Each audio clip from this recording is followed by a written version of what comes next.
আজকে আমরা কথা বলবো কিভাবে একজন মানুষ তার সত্যের পথে চলতে পারে এবং তার মিথ্যা জীবন পার করে মিথ্যা জীবনকে ফেলে সত্যের পথে নিজেকে উদ্বুদ্ধ করে।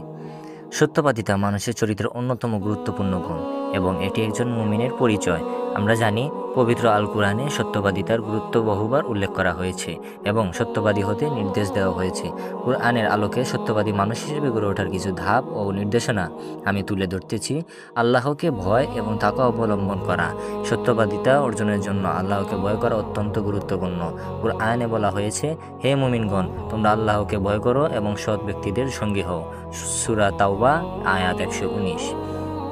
তাকওয়া একজন মানুষকে আল্লাহর নির্দেশনা মেনে চলতে সাহায্য করে, যা তাকে সত্যবাদী হওয়ার দিকে পরিচালিত করে।